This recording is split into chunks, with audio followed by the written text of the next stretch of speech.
welcome to the Kryptonaut Podcast. I'm Mark Storrs, and with me, as always, is... Whoa, okay, Whisper Chris. Yeah. And Rob Morphy. thank you, Robert and Whisper Chris, for joining us for this week's You're welcome. episode. Yes, indeed. Glad to have you both here. Before we get started, we're going to do a little PSA here, because as per the last episode, we were like, hey, you know, coronavirus, COVID-19, like, don't worry, everything's cool. Calm your jocks. It's all right. Before it was considered a pandemic. You know, I still think our advice was solid, though. We have good advice, but I think now that it's a pandemic, this is what we're going to say. We're going to say stay vigilant. Sure. Do the smart and right thing. Wash your hands. Wash your hands. Avoid large crowds. I know here in New York we're under an order where it can't be a crowd larger than 500 people. Oh, that's how they take away our right to assemble. I see the process. It has begun. Okay, I have seen that bandied about Twitter and Facebook. We all know. I'm not shocked at all. We all know the friends that are going to, well, not real life friends, but Facebook friends that are going to be like, this is how it begins. This is absolutely. what they do, the elites. It's the first I heard of it. Yeah, so It's just probably good policy. yeah, but you know, if your community has active cases or whatever going on, just stay smart, Yeah. stay vigilant, do your thing. We're all in this together. We're all going to make it. Everything's going to be cool. Don't freak out. There are alternatives to toilet paper. yes. Always rest assured you are not in the lurch just because you don't have toilet paper. Right. Have you seen the toilet paper shortages? No, but actually I went to the store to buy milk, and I had fucking milk, and I brought the milk to the cash register, and the fucking clerk said to me, sweet young girl, there's a limit on how much toilet paper and hand sanitizer you can buy. And then I lifted up the milk and showed her, and she goes, you know, just in case. And I'm like, I'm in the checkout line already. I'm good, but thank you for letting me know. You presented the young lady a gallon of milk. Yeah. Because normally Sans it's toilet milk. paper. Yeah. Normally up here, the emergency is milk Yeah. and eggs and fucking bread. Breakfast emergencies. Right. But no, Only. now this time it's toilet paper. Yeah, so, I mean, I don't think we have to all rush out and buy toilet paper. I think it might be, I think they were calling it like panic shopping. Yeah, of course. So, like, just consider this. And if you are, and I'm going to tie this in, if you are a member of our Facebook fan group, there was a post actually about how you can shit in the shower.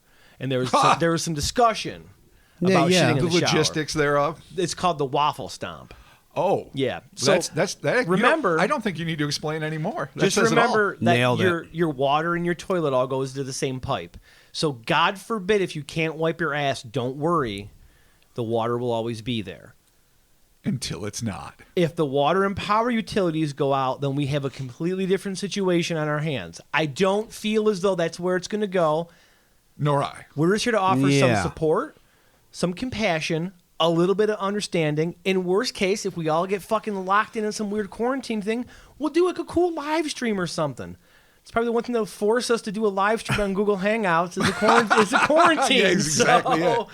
So everyone in your own little community, stay safe, help each other out, Yeah, be be cool. cool. Yeah, listen to your podcast, go about your daily, things you got to do. Dude, do fist bumps, do elbow things. I've been doing things with guys at work. We click our feet together. It's fun. It's cool. Do high fives like Peyton and I. Miss entirely. Yeah, there you go. But this time, That makes sense. do it on purpose. Yeah, so there it Yeah. is. So there is your Kryptonaut Podcast pandemic update. Stay safe, stay vigilant. Pandemic PSA. That's right. So thank you all for joining us. Patreon.com/Kryptonaut Podcast. $1 is a shout out. $5 is a shout out and some bonus audio. This week, boys, we got Bobby Loveless, Oh, not Lovely. anymore, sir. You are beloved now. Jesse Dorr, Nice. Thank you, Jess. Sean Singer, Also, Mr. Singer. Kevin Ryan, Wow. Perfect. That is a name we can pronounce. Thank you for being that, Kevin. I'm pretty sure it's Calhoun. Calhoun's Travel Trailers. Oh, Oh, nice. shit. All right. Now, I actually Googled this real quick, and I found a website. It's like, I'm pretty sure it's calhounstraveltrailers.com. And if this is the guy, he makes these like super cool like little travel trailers for like your, like your trucks to travel around Word with. up. It's kind of dope. And if it's Go not cryptid hunting? if for some reason it's not Calhoun's Travel Trailers, Then they just got a sweet they little got a plug. shout out. But check that out. And finishing off here with Rafael Sarmento. Thank you. Dees. Thank you, Mr. Thank Sarmento. you. One and all, you guys fucking rule. Much appreciated. Yes, thank you all so very much. Yeah, Facebook. Check out the Facebook group again. We talk about how you can shit in the shower. And keep the, As aforementioned, yes. Keep the memes coming. Keep the memes fresh. Keep them dope. Keep them coming. Sometimes you got to go on there. You got to laugh, because while the rest of the world's buying toilet paper, being a bunch of assholes about it, come to our group and you can just laugh, have a good time. I do like that. Hang alternative. out with some friends. I'm generally there between the hours of 5 a.m. and 6:15 a.m. That's when I post and reply to things. Robert, I'm occasionally there in the wee hours of random evenings. Okay, With no discernible real schedule, except that it's probably going to be very late. okay, all right. And Christopher, What? you're there occasionally. Yeah. Yeah. There it is. That's all you're So gonna now get. that you got our schedules on lockdown, Yeah, that's Dude, all- easy like, peasy. all you're I gonna got get. like somehow duped into Instagram. Like I was just on Facebook and I was going through our group and there's like Instagram posts or whatever, and then like 2 clicks and then all of a sudden I got sent there and I'm like, I guess I'll just sign up for it. Yeah. And then I'm not there. You're Well, you're yeah, on. but you you're can on, at least you're- now interact. You can be there. I can. I'm can. actually seriously considering that. You should. Simply because there's people that like ask specific questions of me and I'm not really there. And then I see it and I feel like I'm locked behind some glass wall like a fucksucking mime that can actually talk but isn't allowed to. Exactly. I'm like, I could answer your question and Mark's not going to, but I'm not here. that is the horror and terror of not being on Instagram. Yeah, just sign up twice. Nice. All right, so this week we are bringing back the 2-for-1 Mystery Bag Monday. Bag. My fucking favorite. Do we have a theme this Mystery Bag Monday, Robert? We abso-fucking-lutely do. What would that theme be? Peruvian women of mystery. Ooh, The best. mysterious The women mysterious women. from Peru. Or from Peru. Yes. You second guessed it. Peruvian women of Peru. Oh, please tell me I'm right. Yes. Italian women from the Ukraine. There you See, go. it wouldn't work. It totally wouldn't work. All right, so this first story that we got here is Jelu, Mujar Fantastica. God bless you. Did I pull it off? Dude, you should be reading me every Spanish novel ever written. I Yeah. don't care if Okay. either of us know what the translation is. That voice was just perfect. Yeah, that was like Antonio Banderas. Was it? No, Does it go with my hair? definitely not. Okay, good. I was trying to Sweet. make you feel good. Oh, thank you. You know what? In these times of struggle, I appreciate You're it. welcome. Thank you. Before you get started, I want to give a shout out to Joseph Trainer of the UFO Roundup. He's the editor of that. And so a lot of this information, in both of the stories in this Mystery Bag Monday, I got from editions of his UFO Roundup, which are excellent and can be found online at UFO Info. So big ups to Mr. Trainer, and he's been doing it for a while and doing it well. And so I just wanted to establish that first and foremost. Awesome. Thank you so very much. All right, let's get started with over the centuries, there have been numerous accounts of human beings who appear to have been from another time, place, or even world. These odd individuals have astounded those with whom they've come into contact, but few cases are as bizarre and perplexing as one that occurred in 1954, leaving one young Peruvian couple both psychologically and physiologically scarred. Absolutely. We have a lot of scarring happening. Yes, Okay. we do. All right. Scars. Perfect. Okay, well, this seems dark, but let's do it. Oh, absolutely. All right, and it's cool. not that dark, really. It's interesting. This one's really fucking weird. Famous for being the site of the last battle for independence in South America in 1824, the city of Ayacucho in south-central Peru is known for its ornate colonial churches, and for those with a taste of the bizarre, it is also known as being the setting for one of the most baffling humanoid encounters ever reported. Oh. In May of 1954, an excitement was rippling through South America as many of its citizens had reported seeing strange airborne objects cavorting in the skies above. Although it wouldn't have been realized until years later, that month would prove to be the height of the flap, and even folks in the streets of Ayacucho buzzed with the thrill of unknown objects dancing above their heads. It's a little UFO party. It always is. Yeah. It's cool. And a Sweet. South American or even Mexican UFO flap is something to behold. I mean, it's celebrated, and they've had instances that rival Fatima in terms of sheer eyewitness density. Dude, Yeah. you got catering, you got beers, you got dancing, you got parties, you got awesome hats. Everyone's doing it. So do it. Totally. There it is. This helps set the tone, But the story that follows doesn't necessarily have a thing to do with these acrobatic aerialists. In fact, there's no agreement whatsoever as to what transpired in the home of a couple known as Carlo and Anita Jimenez. I think I got that right, but everyone knows the deal with me. Save that it was utterly inexplicable. But, as it is always prudent to do, let's begin at the beginning. On a Saturday afternoon in the month in question, Carlos and Anita had decided to enjoy the late autumn weather, it's autumn in that hemisphere, by shopping together at the local mercado, which is an open-air Indian market. Following their mini shopping spree, the couple returned to their two-story Mediterranean-style home, which was located on the Calle 28 de Julio, south of La Campana Church. The house had been built around a central courtyard, and the only windows facing the street were on the second floor. A locked door provided the only access to the interior courtyard from the street. Carlos unlocked the outside door, and the duo carried their groceries into the kitchen. So, no front-facing windows on the first floor. And you open up the door into a courtyard, and that kind of leads to these different rooms and outdoor stairs. This helps kind of paint a picture. It's not essential, but it makes it easier to understand some of the things that are going to happen next. No, not really, but it gives you a picture. While stocking their shelves, Anita hushed her husband. She'd heard a noise upstairs. Carefully, Anita crept toward the base of the courtyard staircase, which led to the second floor balcony. Carlos followed, whispering, "What is it?" Anita put a finger to her lips and replied, "Somebody's up there."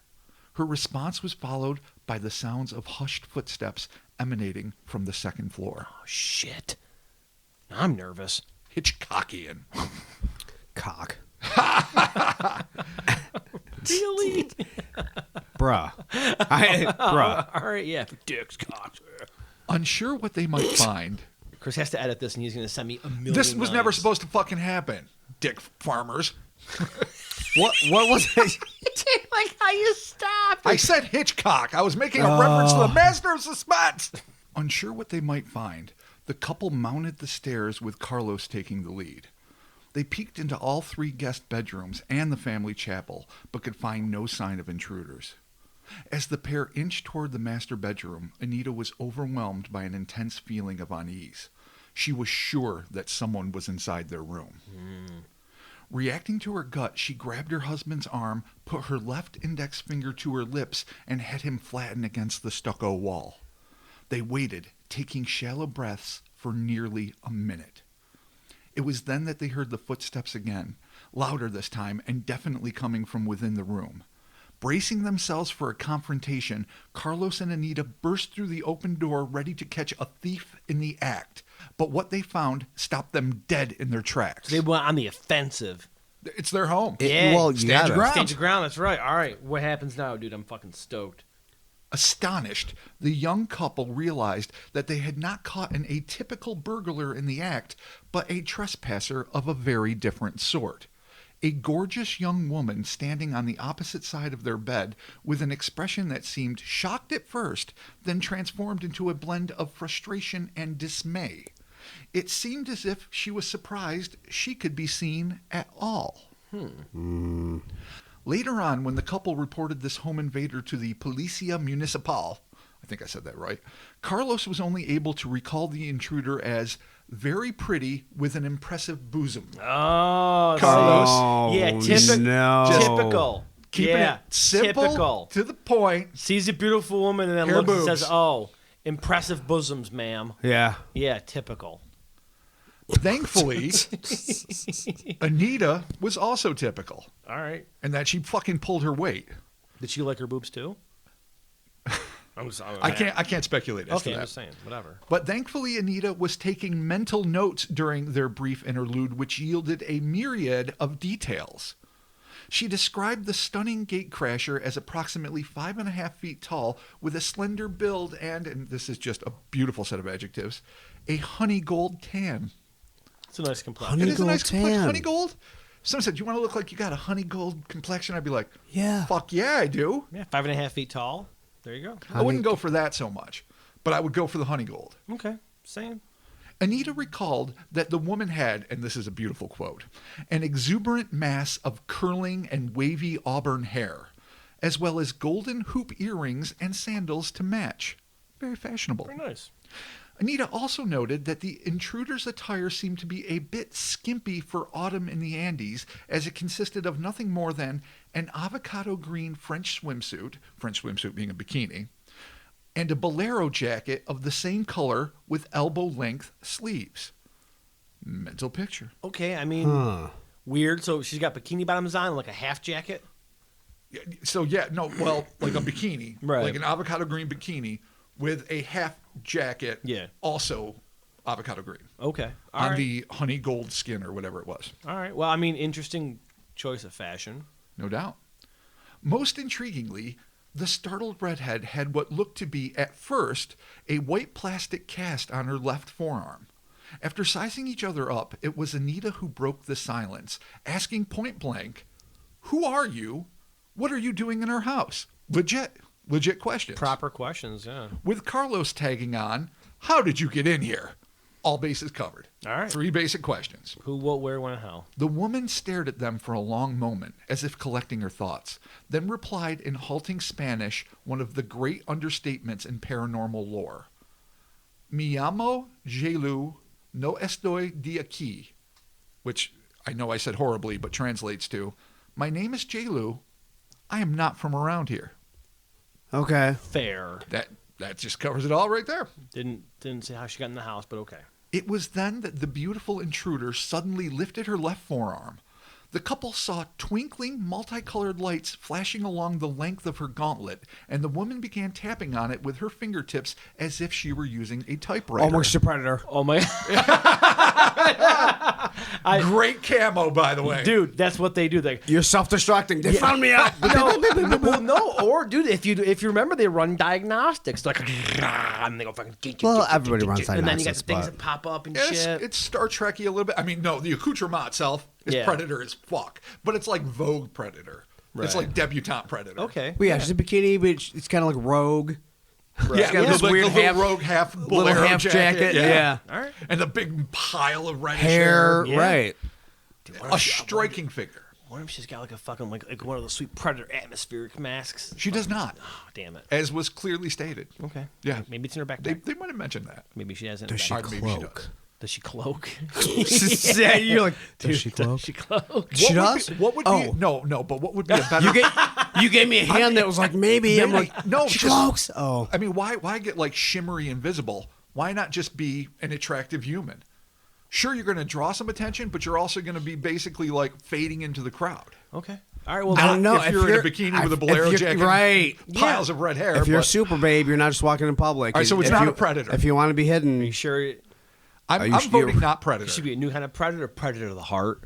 Predator of the Yeah, heart. you like oh my that? God, Mark's new fan fiction coming Oh, soon. Here she comes. Yeah, you like that?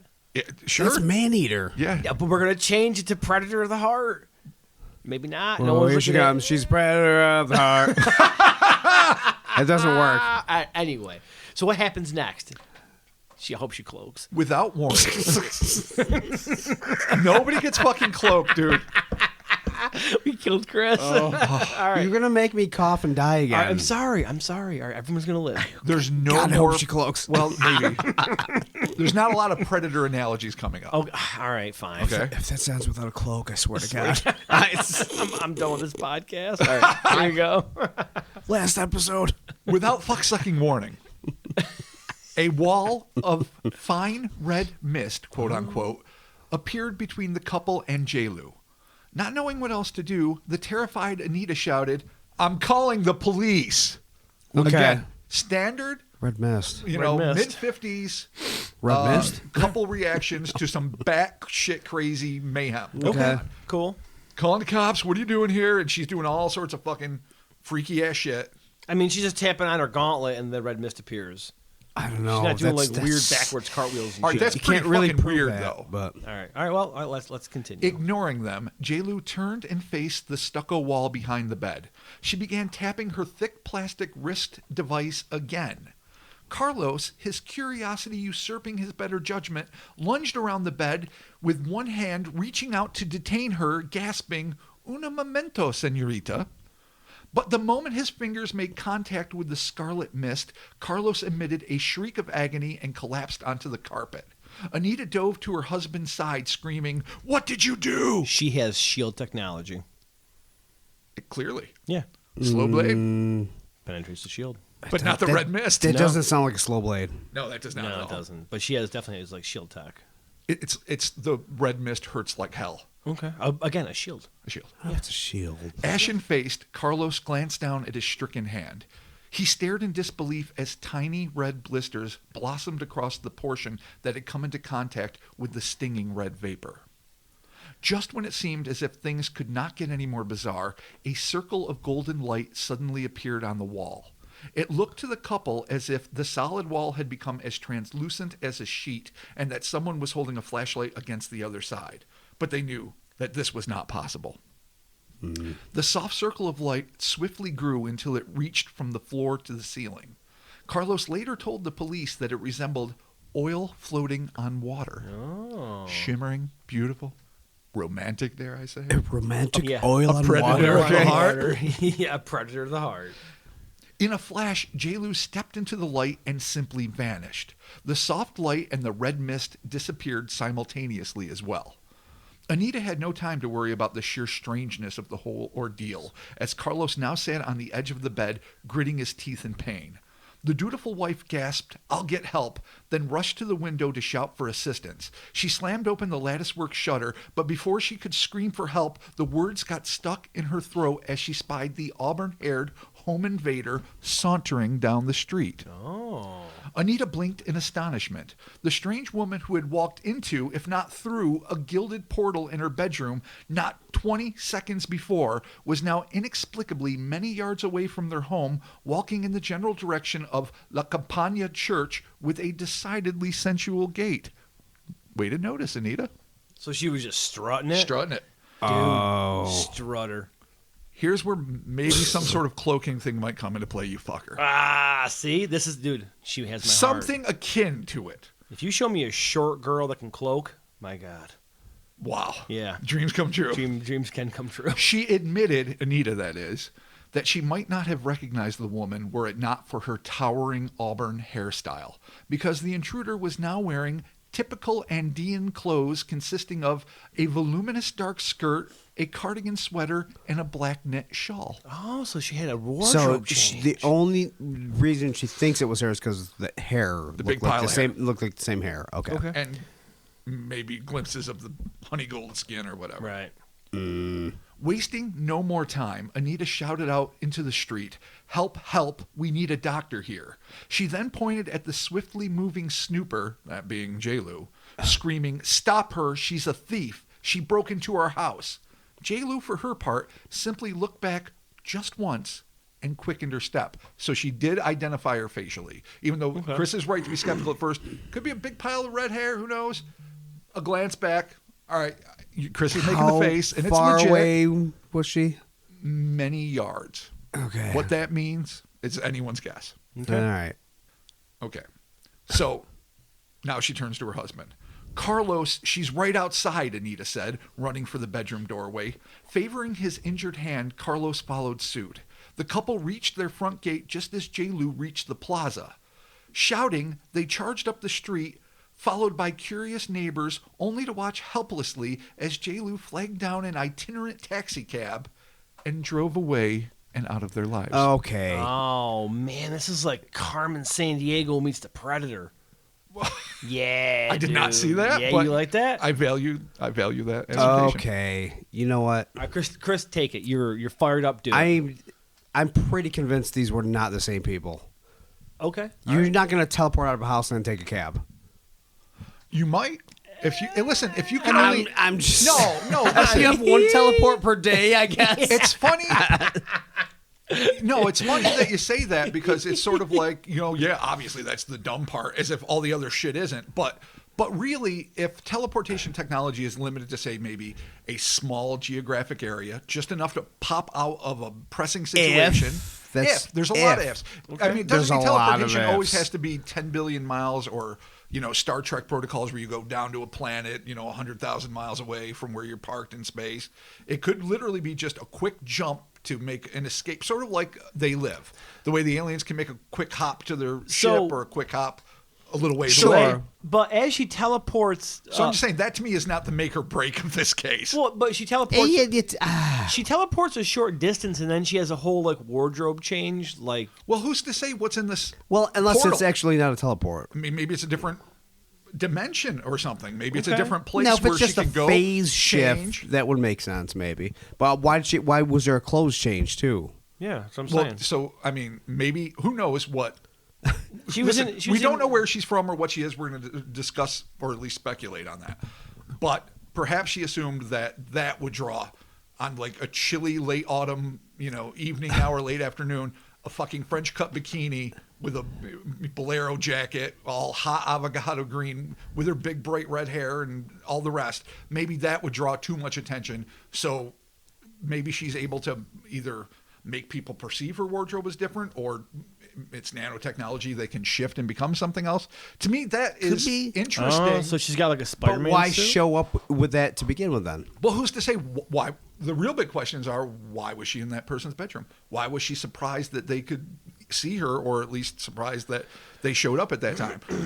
If you are doing something of any importance, be it a time traveler or whatever the fuck you might be, you would think you would come prepared with something, I don't know, a better plan.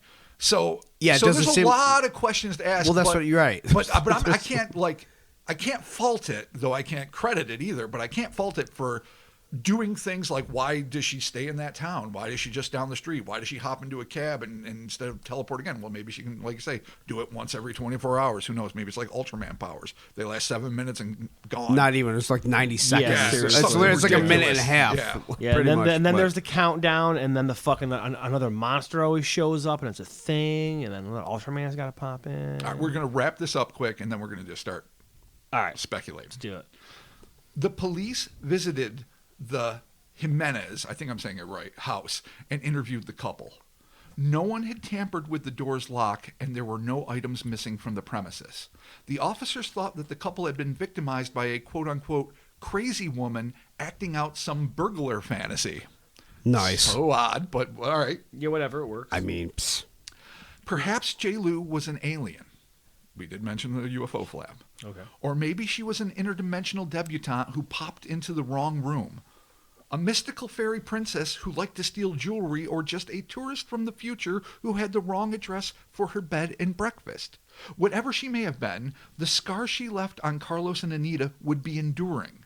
Carlos's hand would heal, but he and Anita would never stop having nagging questions about the mysterious and possibly even insidious force they had encountered that beautiful afternoon sometime in May of 1954. Well, okay, insidious because he put his hand in the red mist. Yeah, and well, potentially insidious in that, uninvited in their home, clearly doing something there. Right. Yes, he lunged at her. Clearly. He lunged Yeah. at her, and so everyone has a Okay. right to defend themselves. Okay. Whether a blistering red vapor or Whatever, mace, yeah. whatever the fuck you happen to have, whatever Okay. technology you have access to. I'm not saying Carlos was in the right there, but to me, what makes this so fascinating, and that's why I toss out all these, frankly, silly but possibly viable suggestions. It's because this is a human being, ostensibly. She looks like a person. Now, she looks like a glamorous late 60s, early 70s Italian superstar like Marissa Mel with or Sophia Loren or Claudia Cardinelli with big towering red locks and, the whole rest. But she's striking in her beauty, but decidedly human, not typical in her wardrobe, but not still like super exotic, except for the plastic gauntlet with which she was able to manipulate the environment around her, at least if the story is to be believed, to create a force field and a portal and a mechanism by which she could appear to be or actually is wearing different clothes. It's the questions that make this All so right. fascinating. If it's true, it's fucking right. wow. Yeah, no, that's a lot. That's a lot to unpack there. So, all right. Well, we do have a UFO flap in the area, so that we could, Which, by the way, possibly link it to that. was mostly in Bolivia at the time, but it did, okay. cross national borders. Right. But there was a flap, and so a lot of people instantly glom onto the idea, well, alien. Well, all right, but what all about right. there wasn't a UFO over their house? Right. She didn't, she wasn't seen walking on a rooftop across the way into a UFO. She had technology that does not seem plausible even now in 2020. Yeah. But that doesn't necessarily mean extraterrestrial. Right. No. Okay. But Well, generally, you people generally don't equate that tech and ultra terrestrials or anything either. If somebody's going to say tech gauntlet, you're going to think alien. that. I'm not saying it's right, No, I agree. but generally, there's just not a lot of accounts of like goblins with fucking dope tech. Well, But honestly, I would be more was the inclined to swamp- think that. There was the swamp demons with the fucking weird. Oh yeah, Didn't they have like staff weapons or some shit? When they were Yeah, but And just that's not what Batwing I guess. Yeah. Maybe ship. it's not what I pictured in my head. right. I understand what Chris is saying, and to me that is still it's an acceptable foible, but it's a foible that's the equivalent of, oh, I saw something odd moving in a lake. It's a plesiosaur. Well, shit, that is a huge assumptive leap and probably Right. not accurate.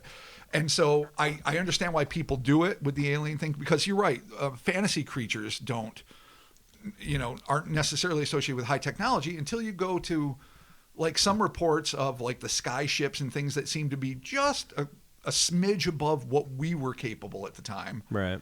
And then you think to yourself, well, if there are other worlds, this Magonia or any of the names you want to call it, and there are ethereal beings living there, that maybe they just have their own tech that's just a few steps ahead, maybe a century ahead or 50 years ahead or whatever. All right. Well, you got me with Magonia. And who wouldn't? I mean, I don't know why, say, fairy folk would want a vacation here, but if we had a chance to go to like the ethereal plains and, get a Swedish troll massage and frolic in the bacchanalian gardens of Dionysus and her acolytes, and the springs flow with red and white, and you would totally jump at the chance to do this. All right. So maybe some interdimensional interloper, perhaps. So maybe, like, how there's danger tourism? Right. Maybe these creatures, be it extraterrestrial or etheric, for lack of a better term, come here for like treachery vacations. Like, you can shop a little. I don't know why she was in this couple's house. I have no idea what she was fucking doing there. Nor but do maybe, I. Just It sounds to me slumming on Earth and frolicking with the gritty people and just Right. doing the thing that people love to do when they have high adventure in their souls. And yeah, then booked and took a fucking cab out. Yeah. She took a kid. Literally, she bailed and she's like, Well, let's break this down for what really happened. She seems shocked that she's being seen. right. They ask her, "What the fuck are you doing here? How'd you get in?" She's like, "My name is Jelu, and I'm not from around here." Okay. Then she gets nervous because she realizes, oh, there's a real proximity issue here, and Right. these things might be dangerous. Puts up the red wall of mist. Okay. She doesn't throw it at him or do anything offensive. Right. Then she starts working on her escape plan. She's just like, shit, I got to get out of there. He's super curious, wants to like, hey, senorita, relax for a second. I want to talk. Boom, blister hands. Johnny Blister Fist. She's banging away over here at her. She's probably at her power glove. terrified. Yeah. And she's through. Now, maybe it only takes her 100 yards, but she can look slightly different. Maybe can't change So her like facial her- and hair appearance, but Her like power wardrobe. her power glove tack doesn't get her that far. maybe not. Maybe. Maybe it's literally like a tourist fanny pack Right. for what these creatures are. Okay. Maybe credits in her. there. Your Maybe suntan she's a lotion. refugee and she's looking for help, Right. and the fucking wall was put up by some other fucking force. Oh. So she had to fucking get out. Yeah, and then she took a cab out of there. I don't. You're right. It Why- doesn't have to be tourist. Why couldn't it be a refugee? And maybe Okay. the reason she was in All the right. room is because portals like that allow you to, I don't know, make exits or maybe even go into a different space before you return to Earth are only in certain geographical locations that would give her a reason to be in this room that she otherwise would probably have no reason to be in. Maybe. But it's all pissing in the wind. There's no. That's That's what makes I'm this saying. a huge mystery. Yeah. All right. That's why I say interdimensional Right. debutante, fucking fairy Maybe the princess. gauntlet was a detector that the people were chasing her. She put up the wall for protection for them. Oh. Because she didn't want them to get hurt, and then she fucking booked. Yeah, getting temporary To a blisters cab. might be She's better. a fucking hero. She is. Then what happens Regardless, she through got the no portal? cab. I can't explain this. If it even is a the cab throws if it me even is a off. she, Yeah. we're assuming. You're right. There You're you right. go. I Could mean, be a shape-shifting interdimensional lizard person. could be any number of things. You like that? No. Okay, fine. I want to believe it's just a girl who's wearing a bikini in a half jacket. Well, Occam's razor dictates. she's a short girl in a bikini and a half jacket with predator tech. Again, if she cloaks, I No, will that be- isn't. I will be This hers. is my favorite. Like this should be an anime from It like should- 1985. Oh my God, Oh my yeah, god, totally. absolutely. This is Cutie Honey. It, Yes, yeah, actually, absolutely. yeah. She just does a thing. She turns Yeah. into another form of Yeah. honey and you go. I bugs. think maybe that what Chris is talking about is kind of what the appeal is for me. I've always been kind of fascinated by this, but it's so gosh darn brief and it gives you nothing. But that's part of the appeal Yeah. because what it seems like is one of those moments in a great sci-fi anime adventure where this couple in their house encounters some weird shit, and it's only one brief scene in the show. And it doesn't matter to the grand scheme of things. But if you ever stop to look at it from the point of view of those people, it's like, this is a life-altering event. Yeah, I It don't- makes you right. reassess reality, period. Yeah. I mean, she could speak, at least basic Spanish. Mm-hmm. She knew that she was nervous that they were around, tried to get away, Right. did so without trying to hurt them, removed the dangerous things as soon as she was gone, and just took off in a cab. All right. Well, I hope that one day, Jelu comes to visit us again. Somewhere on Earth Me too. It'd be great. with her cool little teleporter If I walked thing. in and saw her just doing And- some shit, I'm like, I am not going for the red mist. Dude, You now do your thing. now that we have Uber, it's so much easier. She can just teleport outside. She can open her phone, call an She Uber. called the Uber from a gauntlet. from her gauntlet. Yeah, she probably has. I mean, Uber maybe app. she called Yeah. the cab She could have. too. Maybe that was just. Maybe that was her calling the cab. Yeah. Could be. Maybe she's an exchange student. Could be. Too. Just- There's a lot of possibilities. You got to work out the new Wow. uniform. Yeah. Maybe that was her first stab. Wasn't quite there. Yeah, I mean, a little bit. Not saying it's That is bad. true. Just saying, might want to put some pants on. Oh, I'm not judging it. whatever. I'm just saying you got to figure out the culture. You got to Yeah, figure out there it the is. language. You got to Yeah. figure everything out. And this was not her host family. She made a drastic error in She where she did. arrived, She and she just did. had to make her way down the street. That's true. All right, awesome. So there was our first story. Continuing on with our second story here: the Devil's Daughter, the Peruvian fire starter. Boy, that's telling. You like that? I do. Did we, God. did we just telegraph the whole thing in the first title there, paragraph? We could have. Okay, I cool. have a way of doing that. Let's get started with it. At the tail end of the 20th century, Peruvian firefighters confronted the fiery destruction wrought by the least likely of suspects, a child. A young girl who some believe to be the manifestation of an ancient Incan deity, while others are convinced she was possessed by the powers of the Dark Lord himself, powers she could use with just a blink of her eye. Ominous. Ooh. So we got Incan god or devil. Or maybe other options. Okay, all right, cool. Firestarter, Peruvian, let's do it. There is admittedly very little information in the public sphere regarding this fascinating case of a human being who was, in every conceivable way, absolutely normal, save one unique attribute that quite literally leapt off the pages of a comic book and into the real world. Nevertheless, if these reports are to be believed, a Peruvian girl manifested such a power, one which, like the fictional characters of Jean Grey or Charlie McGee before her, came very close to destroying everyone she loved most. She pulled a Jean Grey? Close. Did she go full Phoenix? Yeah, we'll get there. All right. You know how I feel about the Phoenix. I do know that. You do. The first reported event began at about 8:30 a.m. on the morning of Saturday, October 25th, 1997. Oh, man. The source of the call was the small community of Pajatan, which is located in the arid coastal flatlands of Peru, just 450 miles to the north of the capital city of Lima, where an unnamed witness reported the fire. Seconds after receiving the call, the clanging bell alerted Fire Brigade number 26 to the emergency. The first responders loaded their truck and sirens wailing pulled out of the fire station in Chiclayo, rushing to make the 5-mile journey to Powhatan as swiftly as possible. The fire station's 5 miles away? Shit. Yeah. Well, I guess I'm thinking Auburn. There's 2 fires. Never mind. Sorry. We used to have one on like every corner. Yeah, no, we yeah. had an abundance of fire stations at one point. But it's okay. Look, at safety first, motherfuckers. Always. All right? There you go. All right. Within minutes, the firefighters were at the scene, and by 8:45, they had not only, according to an unnamed source, controlled and extinguished the blaze, quote unquote, but had also managed to rescue a 3-year-old girl from inside her burning bedroom. Oh, man. Good shit. It's unclear whether or not the owner of the property, Jorge Pereira, was related to that child that was miraculously saved, but what is known is that he claimed that he had no notion whatsoever as to what might have ignited the nearly lethal flames. Following standard protocols, officials conducted an investigation, but after finding no traces of misplaced candles, faulty wiring, or foul play, they finally came to the conclusion that the blaze was, and I quote, a fire of unknown origin. This near tragedy might well have faded into obscurity were it not for the fact that 2 days later, at approximately 3 a.m. on Monday, October 27th, the members of Fire Brigade Number 26 were again woken from a restful slumber to answer yet another call regarding a house fire in Powhatan.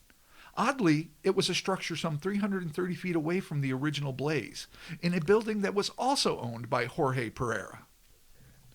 Jorge was again present to greet the firefighters, but this time he knew all too well what had caused the conflagration, which had originated in the bedroom of a 13-year-old girl named Juliana Gutierrez Peralta, who at the time the fire broke out was having a sleepover with an unnamed friend. Jorge swore to the on-scene police and fire officials that he, and this is a quote, entered the bedroom and turned on the lights. This caused the girl, Juliana in this case, to wake up with obvious irritation, and she opened her eyes, which seemed to shine a variety of colors before turning glaring red. It was at this moment she looked at the curtains, which caught fire instantly.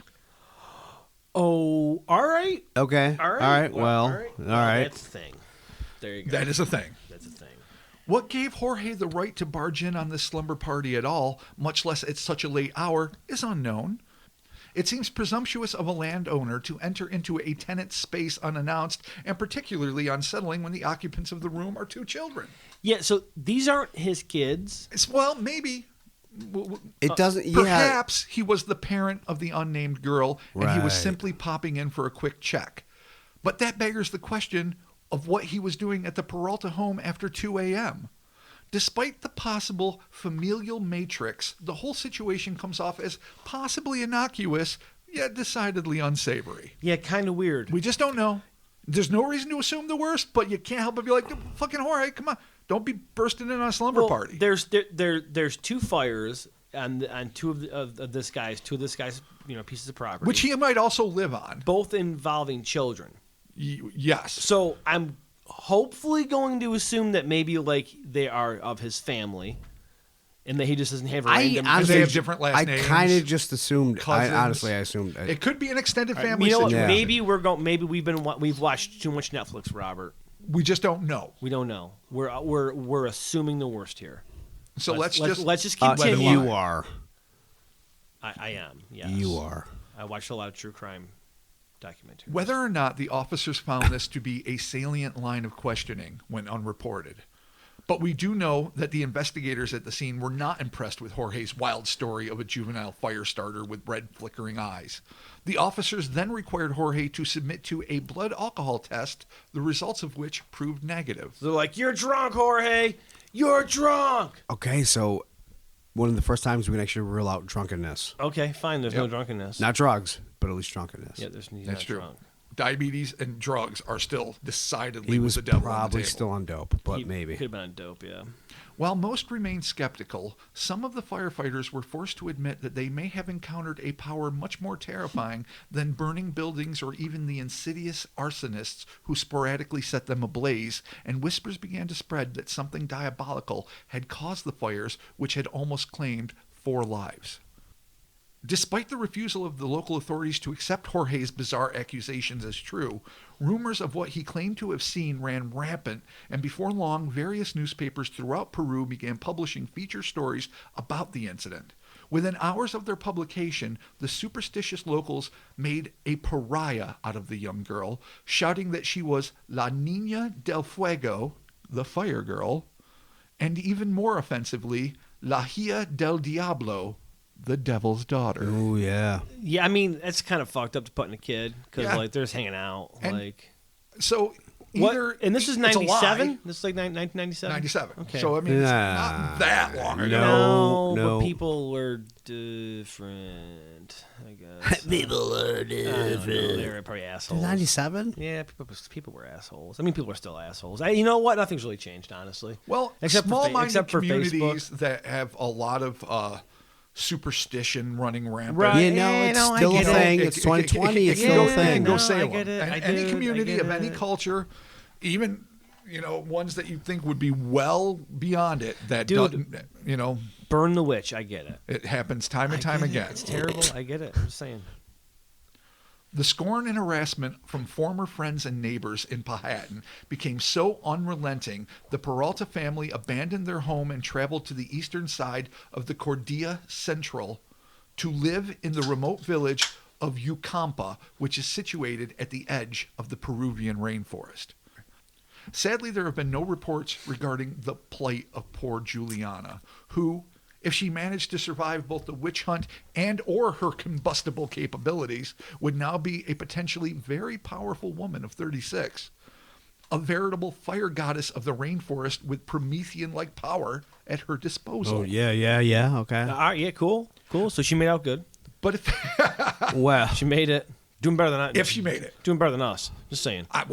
or she could you're be assuming suffering a in lot. isolation. Yeah. Saying. She could be in a cage somewhere. Exactly. She Oh, could be Being All right. experimented on. Oh, The Peruvian Fuckhead. Did Firestarter teach you nothing? I don't know, man. Maybe she's some cool. Look, George C. Scott in Firestarter. Dude. He comes off as this like sweet janitor with one eye, You and know. really he's just an insidious agent trying to fuck around, get you to Exactly. kill your dad, and use your powers for fire. He's for the not fucking dope government. shit. I was The undopest. going for the fact that she's a fucking some sweet female fire goddess in the fucking forest. That's what I'm rooting for. Yeah. Well, I'm rooting for that too, but Well, let's go. Let's fucking root together like we want to But do. a clandestine one, because we surely would have heard of it in the last 23 years. I don't or know, so. man. Maybe she keeps shit secret. She don't fuck around. She ain't got time for that shit. She was hurt once and she won't be hurt again.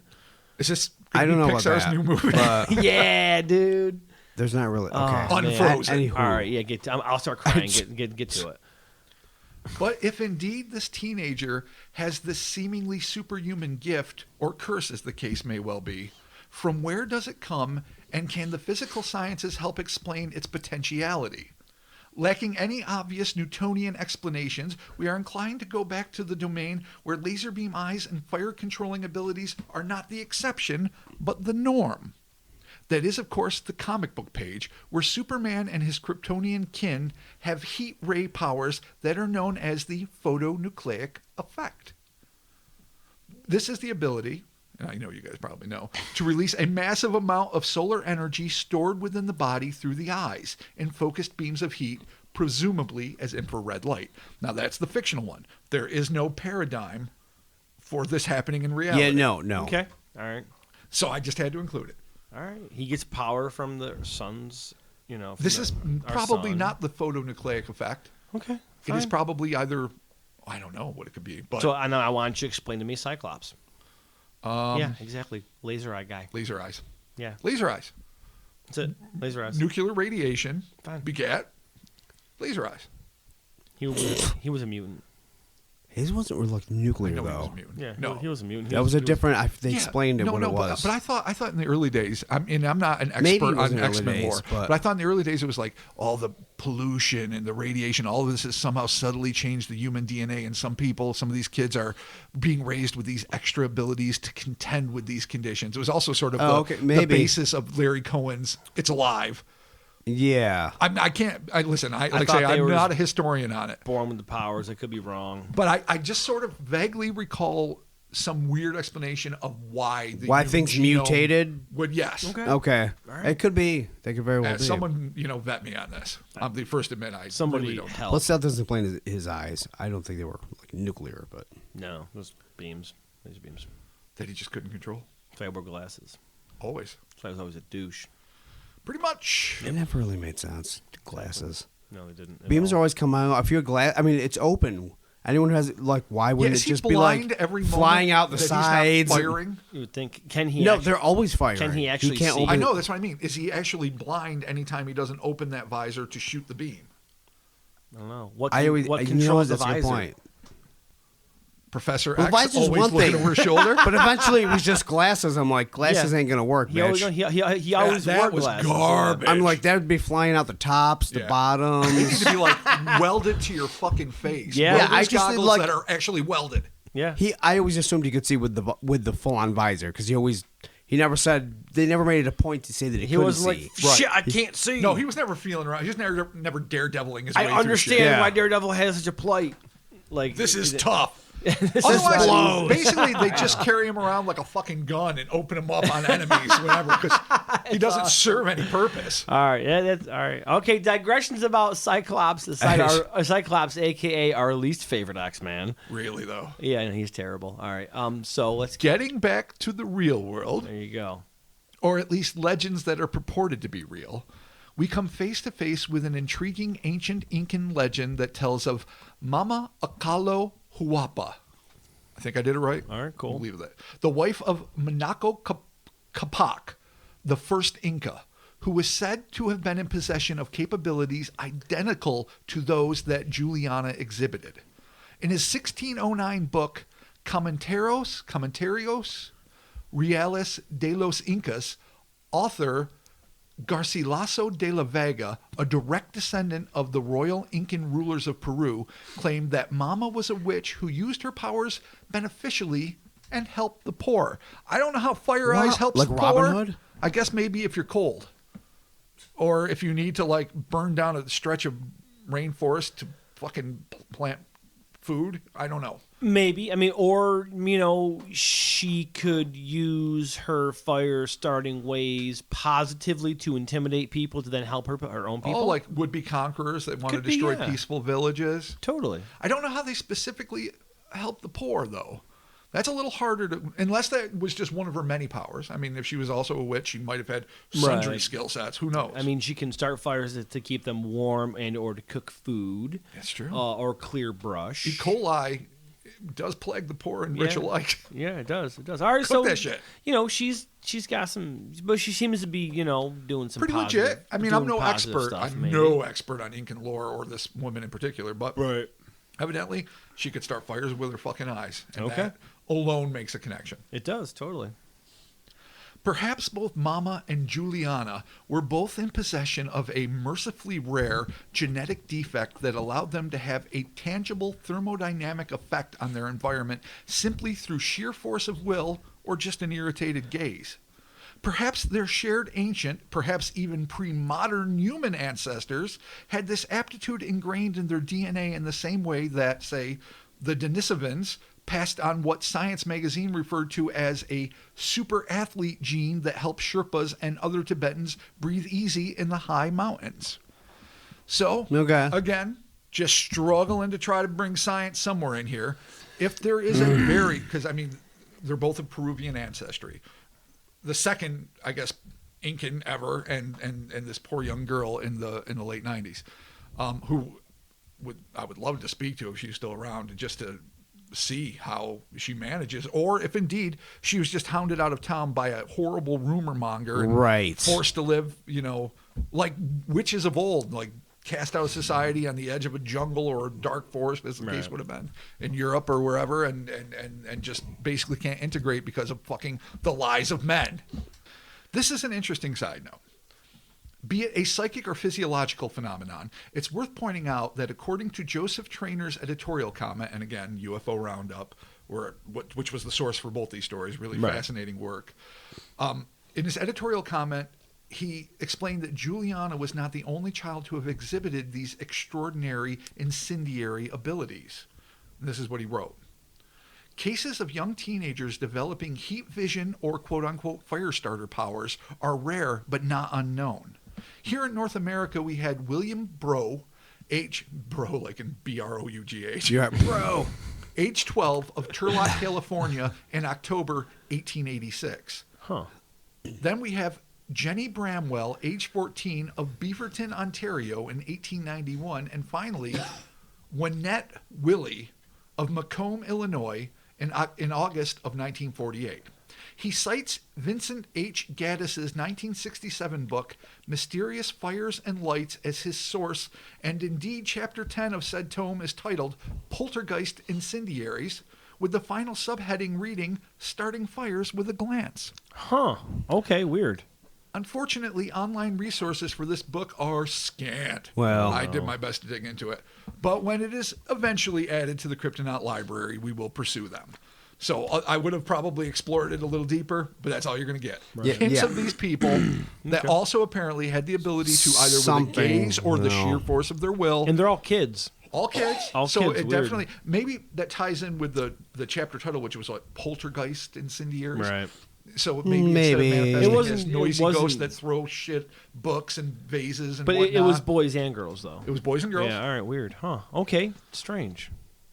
Until then, we are left to wonder if we are dealing with the same kinds of false accusations and witch hunts that have plagued humanity since its earliest days, or if we may be witnessing the birth of the next phase of Homo sapien evolution. The New Mutants.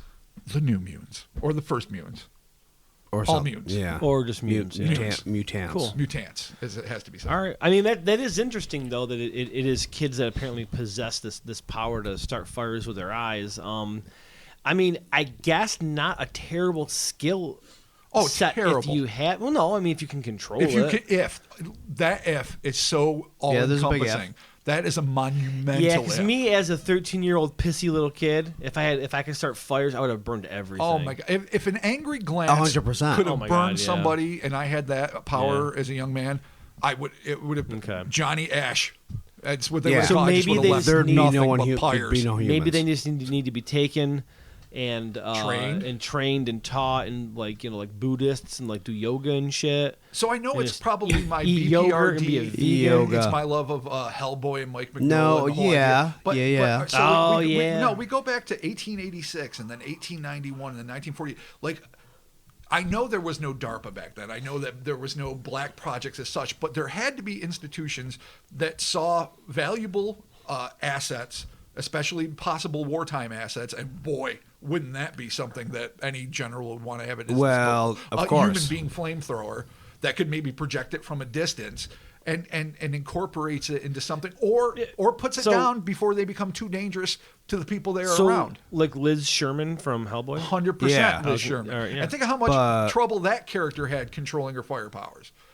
And dead family members and all sorts of mayhem ensues. I mean, this is you can cite half a dozen Yeah. comic book and fictional characters who have powers that could manifest themselves as something good, but are so much more dangerous than they are potentially beneficial. So maybe if this is some sort of like genetic mutation offshoot for some reason, which just seems like a weird mutation to have, to like And I agree.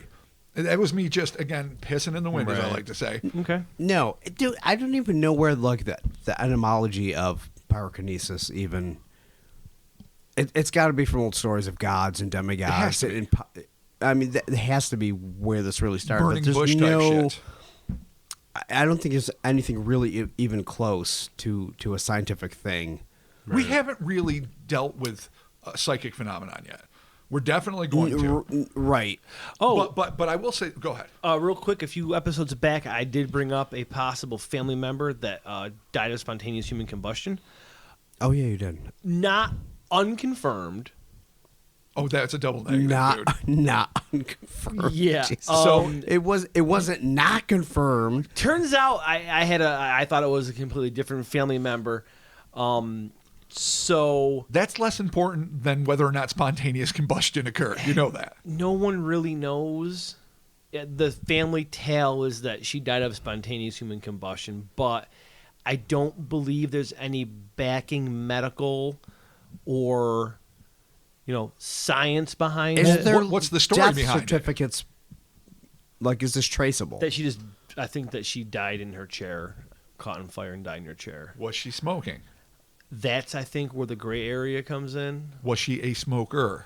I believe she was. I'm not saying that means that there's no possibility of spontaneous human combustion. The distance in my family, the distance is just miles apart. So what we're basically saying we don't is really know. the legend of Okay, spontaneous human combustion in right. Mark Store's family is still alive and well and rocking and rolling in Weedsport. But it has a trail of dubiousness around it. Oh, boy. So it's surrounded by They dubiousness. always That's do. shocking. They never Which is, don't. I don't want to take the legend away from the family, but No. I might have to be the person to rip that blanket off. Do not piss on the legend. Do not Okay. tear off the Band-Aid. Let the people believe they can spontaneously combust if they want. No, you need to worry about this. If it's a thing in your DNA, That's how we you commit need to look suicide. out for it. Put a Band-Aid on that shit. If you see one of your kids smoldering, deal with that. They don't. My kids are good. If they're if they're red hot and they're smoking. There you go. Well, there you go. Yeah, smoking. I can see fucking I'm going Super Saiyan and smoking. My And you'd be daughter like, definitely. you gotta calm. Totally. You gotta calm. Calm Totally the fuck fucking down. do that. So what do we think that we're dealing with here? So what I was starting to say was, I know we haven't dealt with psychic phenomenon yet. I think that there is loads of genuine evidence for remote viewing. I really do think that is almost a confirmed fucking thing. the remote viewing thing No, actually it really is. I know Chris is giving the it moment of actually is skepticism. kind of but weird. I'll tell you what, the evidence that's out there, even if you looked at it objectively, Chris, you would I'm not at least saying be like, it's not evidence. well, fuck. I've looked into some of it. Some of it is compelling. yes. I'll give you that. Go ahead. Ingo Swan, right? Is Yeah, it? he's Yes, one of the okay, most yeah, famous yeah. ones. It's just seeing a location you're not in physically, be it in another time, space, but mostly just a different geographical location. But with The other one powers is like telekinesis. Now, I don't know if I've seen anything truly compelling. Yeah, I mean, there's been a not, lot of really. really debunkable things, and every Right. now and again something intriguing is like, yeah, that moved a little. Did he will it? Did he not? Yeah, I promise you, I've been trying to use my force powers since I was fucking 7. I tried to do it same today. here. Every day. I'm Yeah. not even gonna lie. You're just like, I tried today. I don't think Come in to my me. life I have ever leaned for something without trying to force grab it first. I do like it if all it's the time. 6 inches out of my grip, I still dedicate 4 full seconds Yeah. to like, fuck. You know, it's grab. funny because you just do it without thinking something, but then after like 10 seconds, my mind actually starts to be like, well, maybe I just have to think differently Yeah. to No. make it work. Which is a form of meditation, really. Yeah. and I'm like like, exploring well, wait deeper a minute. aspects. And then I'm like, I'm on dope. See, that's where the rational I'm mind on dope. kills the meditative mind. All I'm right, on so dope. so we know that we're not experts on it. We will definitely be doing something on it. But as Chris mentioned earlier, pyrokinesis is even more vague. Does not mean that Yeah. it can't exist. I would prefer to think of it as something that can fit into a scientific spectrum. Now, if it's something like, say, where certain people's brains can activate something in the quantum sphere or something that agitates it so it heats up. Again, just shitting in a fan now. I know that. I know that. you diarrheaed. But it's still really not did. as bad as you know, a wizard spell or Shit an in old the curse from an ancient witch in Right. the forest bog, and now suddenly by saying these words, and again, I'm not saying that's not possible either, Yeah. because maybe sound, you know, in like superstring theory, that kind of molds the nature of reality, so maybe certain sounds, as in a spell, can modify things. I can't say it's not possible. I can say I can't fucking deal with that shit right now. okay. So that's why I'm Okay. striving to We're make trying it to focus. something Yeah. All right. that the physics we understand it, whether it's Niels Bohr's quantum physics or Right. Newtonian, maybe something. If it exists, there's a good chance it doesn't, but if it exists, I don't know how to explain it. But I do wonder, like, what happens? Do you sequester yourself because you're afraid of killing your loved ones? Did she start the fire that almost killed the little girl? Was the little girl a relative of hers and also sharing that same ability and accidentally started her own bedroom on fire? Or 3-year-old child, we don't even know if it's a girl. I don't Or think we do. Yeah. conversely We don't. here, the other flip side of the coin would be, was this guy trying to kill kids? By setting their shit on fire. I know, really. I mean, All of a really. sudden it becomes a first 48, but you can't ignore that possibility. Yeah, have- and I wasn't even thinking that way, Yeah. you creep. Well, You fucking creep. I've been watching a lot of true crime documentaries. Ergo creep. I mean, I think me and a lot of people enjoy true crime documentaries. You know what? Doesn't make me a You're creep. always the one that's like, hey, it's fun. That's not fun. That's not fun. No, it's not fun. No, child murder is never fun. Child murder is terrible. Way to it's go. never fun.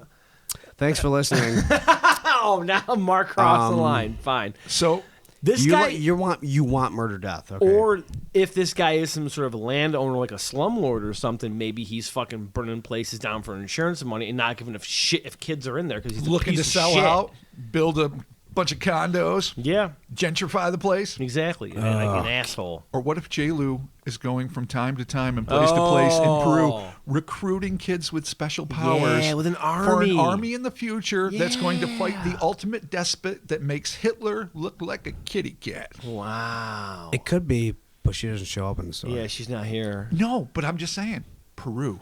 No, Peru. It's a So country. I think Peru. It's a I think country. I've really laid down some Yeah. real viable evidence I mean, by saying Peru. The kids could have been doing like a spell too. So yes, we can't ignore the infernal either. That's what I'm As much as I want to make this a saying. matter of at least pseudoscience. What if they conjured a djinn, a fire elemental, Yeah. Okay. and now it's here? It's just like, what do I do? Does it I don't know, possess I'm the a kid. girl, or does she just learn from it? Does Is she like does his the girl? pupil? Can the girl throw fire? or Either does she / or. Oh wow. Broad spectrum gin If action. they conjured some shit, maybe it's just fucking in her. That's part of the deal. A lot of people thought it was demonic possession. I mean, the devil's daughter is a Right. pretty damning statement. It is. Or simply Fire Girl, which is actually Fire Girl's mean cool. but innocuous. And No, lives it's her like way. fire girl. Hey, it's Fire Girl. Fire girl. But you could be a dick about it. Yeah, the way you just said that made me go, Fire Girl. oh, look, it's Fire Girl. No, Fire Girl's cool going as to shit. school. Fire Girl's Because awesome. you're awesome and you'd think so, but I bet you the fucking kids that lived in Paella or whatever fucking If weren't you're down with Fire if you're Girl. a 12-year-old Yeah, kid probably not. and you're smoking a butt, and you're like, I don't have a lighter. You're like, wait, Fire Girl. And then she comes over, Fire Girl, and boom, she gets light your cigarette for you. You're smoking 12-year-old. Fuck Wow. yeah, dude. So your 12-year-olds are in a Charles Bukowski poem and they're trashing their way through awesome fucking hot topic lifestyles. Totally, yeah. God bless you. Must be nice. I mean, smoking. I think you know. I think she would probably Yeah. just have been embarrassed and terrified. I mean, if I the don't know, family man. had to leave and move basically to the fringes of the environment. Those kids are lucky that she didn't fucking toast That's the other thing. I would never pick on Fire Girl. No. The fuck is That's what I'm wrong saying. with you? them. Yeah. That is a friend you want. You're like, oh, you guys are fires. And then she fucking roasts you, and you're like, oh, shit. I'm dead. Yeah. It was fucking ash. We should see if that village exists, because if she burns down a room because she gets woken up spontaneously, no matter what shady reason, She's Tori not was there, in the wrong. She just got woken up. She's like, oh, I don't want to Yeah. wake up. It's late. She's not in the wrong. I'm just saying. And she might have been protecting herself and her friend from some shady shit. We're I not gonna did- go into we detail didn't on wanna that. get too Or it was fucking- the guardian djinn. The Guardian Jinn filtered through Okay. Juliana, protecting her. We all Yeah. know how the duel. You do the thing, and you have Yeah. duel the Hulk, Yeah. goddamn Yeah. whoever else, Yep. Dark Devil, and anybody. The Blue Devil? No, fucking Dark Devil and Spider Girl. Oh. He was battling like Etrigan or whatever in his mind, and he was fucking. But is Blue Devil kind of the same thing, though, too? No, Blue Devil's just a dude stuck in a suit. Oh, fuck, it's right. Etrigan Yeah. was always going through the angst. And Yeah, Dr. Fate to a Etrigan, degree. yeah, he was always Yeah. kind of fucked Anyway, up. the battle of the mind, Yeah, and right. somebody For has to have the control. physical body. to keep the You demon did it one or and the other, and Hulk. occasionally they Right. came together and Or, made yeah, The compromises. most peaceable version, of course, being Firestorm, where Firestorm. they got along swimmingly. Yes, they were Swimmingly. They were great friends. So, all right. So maybe the girl was protecting her friend from this fucking creepy dude. Maybe he was setting fires to kill kids. Maybe they just were like, I can start fires and fuck you. We're starting fires. There's a lot here. Yeah, maybe it's just a couple matches. Yeah, no, I mean, You know what? matches, I mean, never take matches The, off the the table. other thing is kids with matches, because Kids with like fucking matches. I remember being a kid and playing with matches, and then for some reason, I don't know why my dad showed us this, how to do a WD-40 torch, Oh, my God. and we just did it all the time. Phenomenal upbringing. I still do it to this day, and I'm almost 40, because I like fire. It's a thing. we all like fire. I mean, it doesn't make me come or anything, but I like fire. So Wow. Stop. Yeah, you like Please that? stop now. All right? Because I'm not going to fucking dig you out of this hole, man. I feel like because you said that, that means Fire makes you come. you do. no, no, I didn't want to say it because it's disgusting. I mean, sadly, it doesn't. So no fire bonus? Really? Man, yeah, no No. fire bonus because there'd be no need for Pornhub. I'd just be looking at lighters. I know. You'd be sitting by the fire pit in your backyard. What are you doing, Mark? Nothing. I don't know, Letting man. the firework. It's magic, There honey. you go. Yeah, yeah. I And feel like and you know matches what? in a butt. You look Crabs at would it. not be a problem. Wow. Yeah, No. you like that? Yeah, you like that? Scorched away. All right, so there you have That's it. disgusting. Fucking mysterious women of Peru. Yeah, really That is intriguing mysteries. Two fascinating cases. One potentially tragic. Like I say, I would like to see if that village's still there because Yeah, if totally. just being woken up spontaneously is enough to set fire to curtains, who knows what could have set her. I mean, during full-on puberty and the rest, when we're all. I mean, I get agitated in my fucking late 40s. I can't imagine. Yeah, no, that's the You know, deal. when you're a teenager, it's fucking on. No, listen, I love it. I do blame Firestarter for being Pyrokinesis. slightly. Okay. It's dope. It's kind of the dope shit. Yeah. But It I is the blame dope shit, Firestarter because there's a Charlie point at the McGee. end where it's just on and She just destroys there's everything. a shot where it's her head and she's just throwing fireballs like from her fucking mind. Yeah, basically. And I'm like, I want to throw fireballs And from her her hair fucking is all mind. whipping young Yeah. Drew Barrymore That's with the backlit, dope shit. It is the dope backlit with shit. orange lights. Yeah. That's the dope Oh shit. no, it's badass. Like that movie is hard to sit through, but that last fucking climactic It's scene, fucking on. Yeah, it I is know. awesome. It is because cool. it's pure revenge of a superpowered child that is justified Yeah. in her vengeance. Yeah. Yeah. I blame Firestarter. All right, fine. I can see that, Blame but I can Firestarter. also say just to digress for a quick second, if Jorge Pereira or whatever the guy's name was that owned that place, if he just caught some girls playing with matches and they're burning his property, he would have no reason to tell that fucking story to the cops. Like that doesn't seem to benefit him at all. Even if he's doing an insurance scam, But or even that- if he's doing super shady, horrible shit, Almost it that makes him story does not sound- seem to behoove him. It makes him sound like a toucher, though. Like he's It's- using some I weird guess shit to cover it up. depends on the Zeitgeist. Oh, Well If played. he, if he thought he can get away with a story Right. like that, then Yeah. he would. If he's a creepazoid like if he's that. if he's covering up some weird So creepy. you're saying like maybe he was doing some creepy shit, and so he had to make the girl a pariah. So yes. he played to And the he fucking- religious and angle. He did. I'm saying if he God, can get that's away the worst and most plausible thing that might Yeah, no, happen. it's horrible, but if he can get away with it, he probably would. That son of, all right, so we're starting a posse. We're going to beat the fuck out of this dude. That's gonna get his fucking ass If kicked. anyone's got information, Yeah, tell email us. Mark. It's been 23 years. we're gonna go beat the piss out of an 88-year-old man. So Bring your fucking Just in case. Bring your pitchforks. It's fucking on. All right, Oh, let's get our mob fucking time. Yeah, all right. There. That's how this podcast ends. So I was trying to us taking the law into our own hands. Fuck it. It's 2020. Let's do it. That's there how you go. every pod should end. There you go. All right. Vigilante justice. Thank you for joining us for the Kryptonaut Podcast. 2-for-1 Mystery Bag Monday, the Mysterious Women of Peru. The Facebooks, the socials, the Instas, the Twitters. Check us out there as always. The Patreons, patreon.com/Kryptonaut Podcast. $1 is a shout out. $5 is a shout out and the bonus audio. Again, as mentioned in the top of the episode, with the current pandemic that we're all going through, stay safe, stay smart, stay vigilant, be Safety first, motherfuckers. Yeah, safety first. Keep your eyes and ears open with shit, and But just- don't panic. But don't. Yeah, Do not panic. Do not panic is the important thing. Do but- not be cavalier, but do not Yeah. exactly. over. Yes. Exactly. Yeah, you can be aware without being hyper vigilant. Yeah. To the point where it like disturbs your life.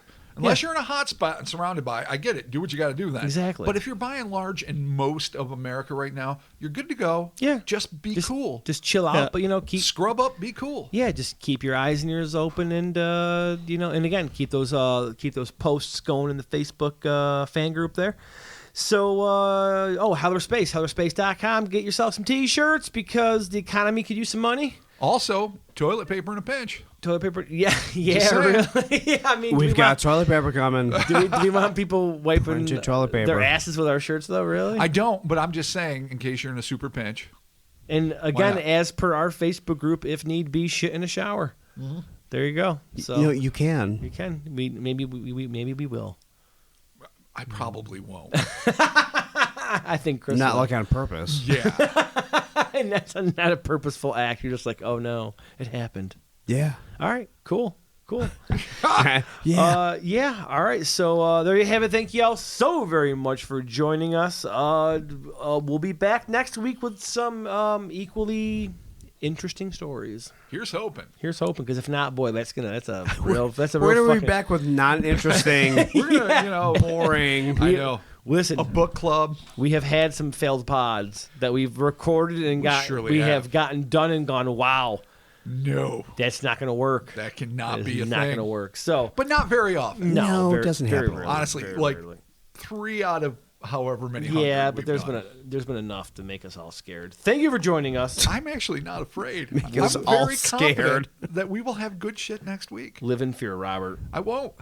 I mean, actually, as to our coronavirus PSA, don't live in fear. Yeah, Yeah. she's Yeah, sorry. I mean, I'm really good at that one thing. Not living in fear. There you yeah. go.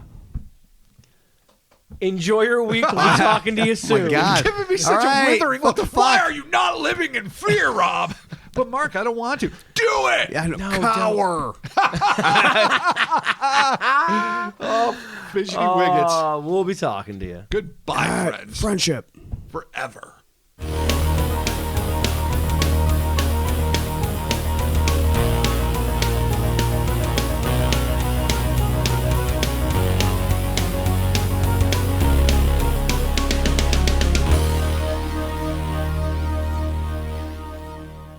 Beer.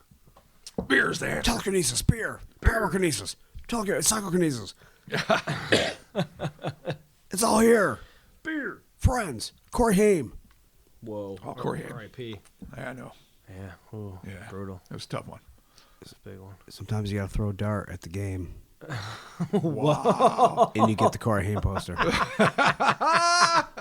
That's like the weirdest, like life fucking affirmation / lesson ever. Sometimes you're at the Italian Fest. What I loved was And that you wanna play the that dart sounded like a game. really profound takedown in life. Like sometimes you gotta throw a dart at the game, and then it just became a very literal yeah. memory.